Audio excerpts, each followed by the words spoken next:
బాన్ climate conference 2024. So బాన్ climate conference 2024 ఎక్కడ జరిగింది అంటే జర్మనీలో. సో జర్మనీలో ఉన్నటువంటి బాన్ అనే ప్రాంతంలో జరిగినందుకు దీన్ని బాన్ క్లైమేట్ కాన్ఫరెన్స్గా పిలుస్తారు.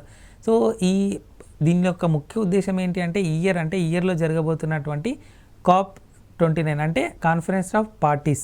సో ఈ కాప్ శిఖరాగ్ర సమావేశం ఎక్కడ జరగబోతుంది అంటే అజర్బైజాన్లోని బాకులో.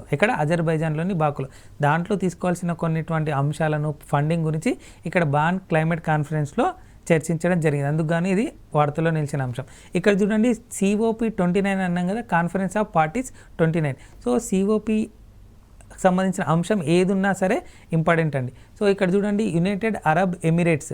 సో యునైటెడ్ అరబ్ ఎమిరేట్స్ సంబంధించిన అంశం ఏంటి అంటే COP28. సో ఆ COP28 అనేది ఏంటి అంటే కాన్ఫరెన్స్ ఆఫ్ పార్టీస్ శిఖరాగ్ర సమావేశం ఎప్పుడు జరిగింది 2023లో ఎక్కడ UAEలో. సో ఇది చూడండి ఈ బిట్ రీసెంట్గా డైరెక్ట్ క్వశ్చన్గా అడిగారండి గ్రూప్ 1లో. సో ఈ COP26 ఎక్కడ జరిగింది అన్నట్టు అడిగారు. సో ఎక్కడ జరిగింది, ఏ ప్రాంతంలో జరిగింది అని చెప్పి డైరెక్ట్ బిట్గా అడగడం జరిగింది గ్లాస్కోలో. సో అలా ఎప్పుడైనా చూడండి ఇప్పుడు ఈ COP29 కాకుండా COP28 అడగొచ్చు, లేదా COP27 అడగొచ్చు.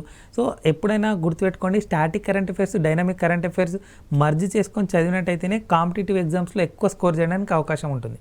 సో బాన్ క్లైమేట్ కాన్ఫరెన్స్ ఎక్కడ జరిగింది, జర్మనీలో. సో COP29 శిఖరాగ్ర సమావేశం ఎక్కడ జరగబోతుంది, అజర్బైజాన్లోని బాకులో. COP28 శిఖరాగ్ర సమావేశం ఎక్కడ జరిగింది అంటే యునైటెడ్ అరబ్ ఎమిరేట్స్లో.